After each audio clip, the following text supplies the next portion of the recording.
Welcome to the SDA Housing Podcast, brought to you by NDIS Property Australia. Before starting this episode, we need to provide a general disclaimer. Information contained in this podcast is general in nature only. It does not take into account the objectives, financial situation, or needs of any particular person. You need to consider your financial situation and needs before making any decisions based on the information in this podcast. And you should consider seeking independent and professional advice for your personal circumstances. All right, let's begin. Hello everybody, my name is Debbie from NDIS Property Australia, and you're listening to the SDA Housing Podcast, a show that explains, highlights, guides and brings awareness about all things SDA in this ever-changing NDIS world. Today we are actually diverting a little bit away from SDA, and we're talking more of a generic NDIS issue that has come to light recently, or when I say issue, it's probably not the right word. It is a new program that the federal government has put forward as a new initiative to help save the NDIS. And to discuss this today, I've got Kassy from our SDA Housing System. Hello, Kassy. So obviously we've been talking a little bit about this, and we've both done a bit of investigation into what the Thriving Kids program is all about. You know, I like to think that at the end of the day, this is going to be good for the NDIS. But Kassy, you've got a whole lot of what ifs, and I guess, you know, the bad side of how this might impact people. So let's first talk about what it is, what it's meant to be there for, what it's meant to do, and then we can discuss our thoughts.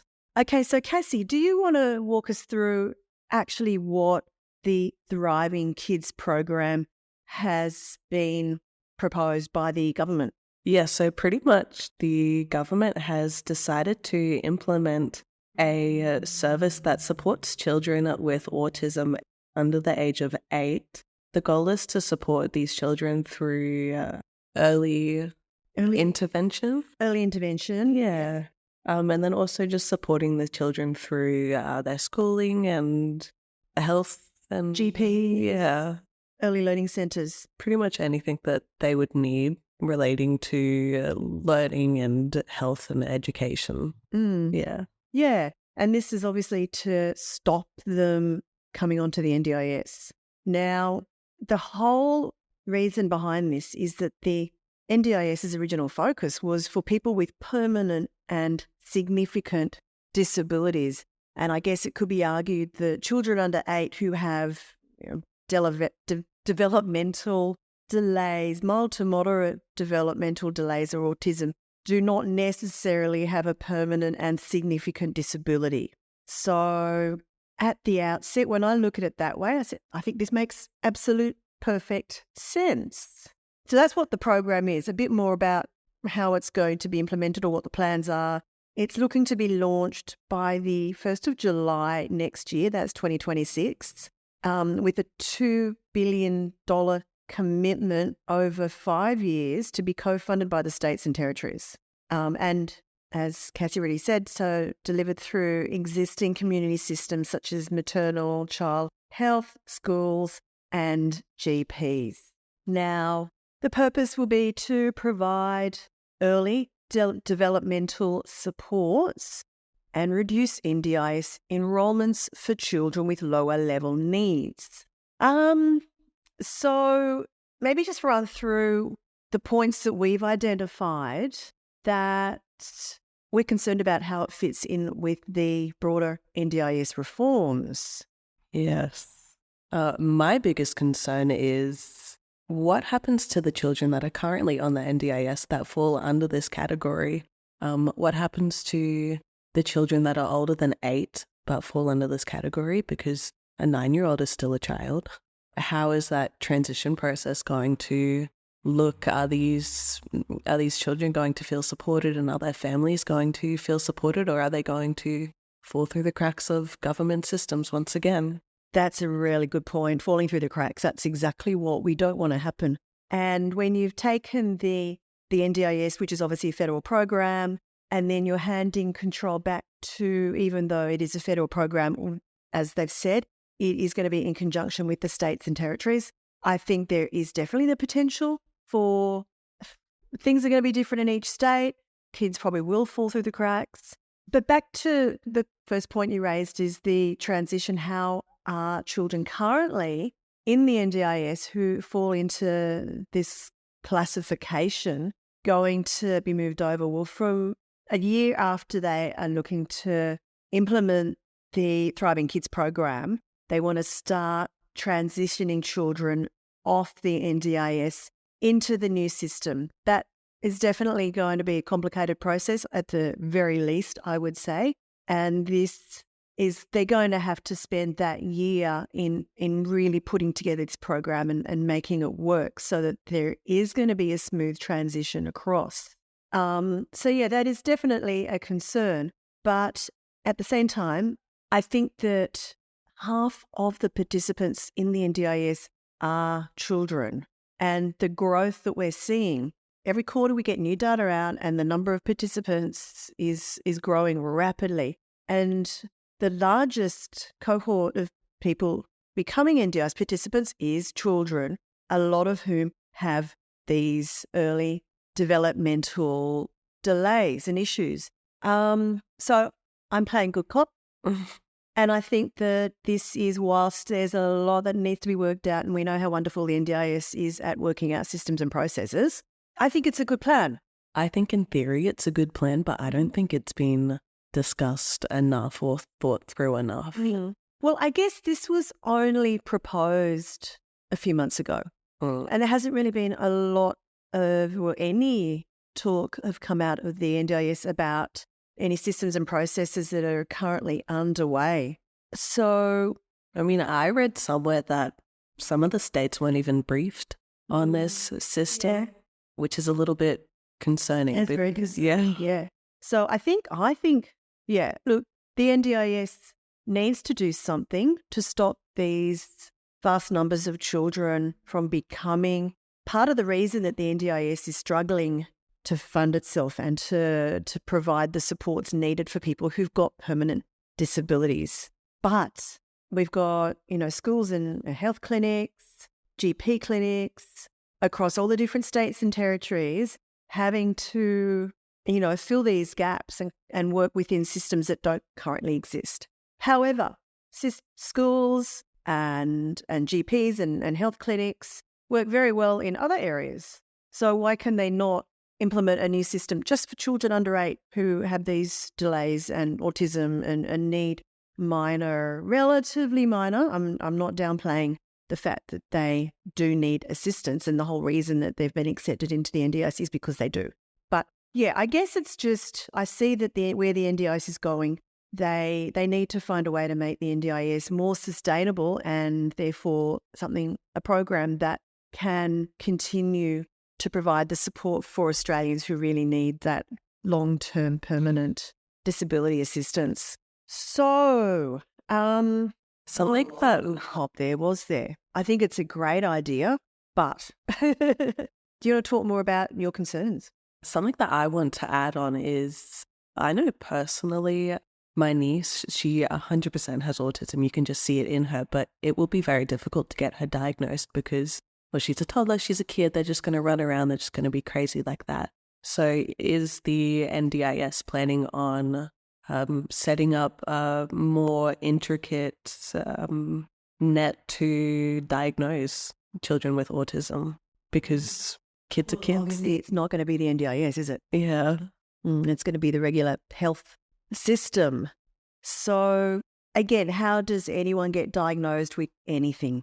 I think it's going to be really up to schools, GP clinics at the initial outset to put in processes to assist in this diagnosis, because the NDIS is going to have wiped their hands of it by then, essentially.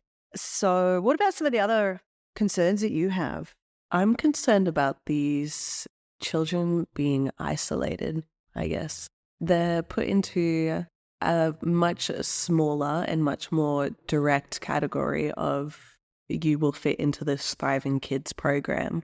And it might cause more challenges for them than being on the NDIS would. Mm-hmm. Okay. What about, though, the issues that parents are facing with even getting an NDIS plans in place with the right kind of funding and accessing that and having support coordinators that get the right committed funds there and being able to access it through plan managers that are no longer able to access funds? Maybe going to your GP and having a system that is far more aligned with the traditional medical system actually might work better. It seems like there's about to be a lot of weight put on the GP's shoulders. Very true. Yes. Yeah. Look, what happened in the past? Before we had the NDIS, kids were diagnosed with autism and they did have access to certain therapies or helps. I guess it's going to be just building up on whatever foundations there were of that. Now, I don't know anything about this area. So I'm just talking blindly here. But we're just trying to hash out the pros and the cons of how this could happen. And I don't know how the medical system works, but surely the medical system has been around for far, far longer than the NDIS, and they should have the processes in place to assist kids under 8 who need a bit more help. You'll just have to hope that they have the capacity to handle all of these new patients. Yes. And obviously there's got to be a lot more funding involved. And this is why there is a $2 billion initial investment from the government. And that won't go far, I know, but this is where the states have to get involved and there has to be an agreement before this is launched. So we're now looking at 6, 7, 8 months away to actually have something that's actually realistically going to even work. And that's not a lot of time in the big picture. Mm. But like I said, they announced this a few months ago. We've heard nothing more really. So I would like to think that there is a team, and there is actually a team under I'm just going to find it in my notes, the Commonwealth State Joint Commonwealth State Working Groups led by Professor Frank Oberkalade is running the co-design process, consulting with parents, allied health bodies, and the NDIS Reform Advisory Committee. So I'd like to think that in the background, they're working very hard to figure out how this is all going to go. And remember, this is all we know is the fact that it has been proposed. This is the planned time frame, and really we haven't had any more clarification up until this point. So I guess we just wanted to put it out there that there is something new that is going to potentially help the NDIS survive, given the vast increase in NDIS participant numbers over the past. We've been looking at stats probably for about 4 years now, and the numbers have nearly doubled in that time. So everyone knows the NDIS is not sustainable as it is, and if this is something that can help through different types of funding from different sources and help the NDIS do what it's been designed to do in the first place, let's hope some good comes of this.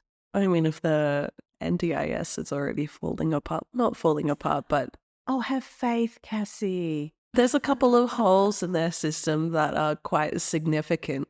I'm hesitant about their judgment on this new system, to put it politely. Yeah, look, we all know the NDIS has a lot of work to do to become a better run organisation, to do the right thing.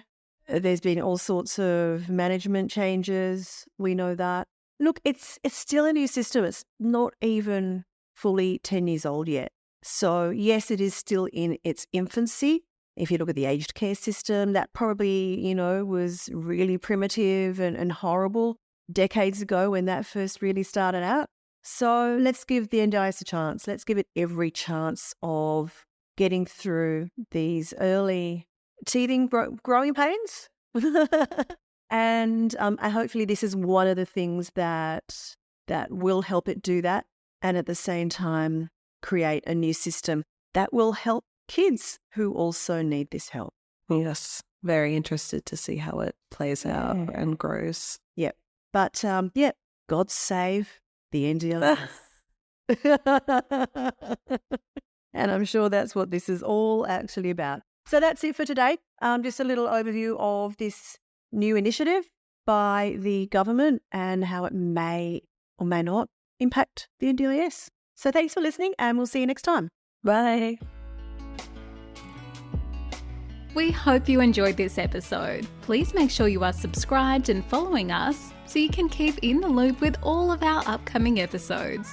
We would really appreciate it if you could leave us a 5-star rating, a written review, and to share this podcast with those that could benefit.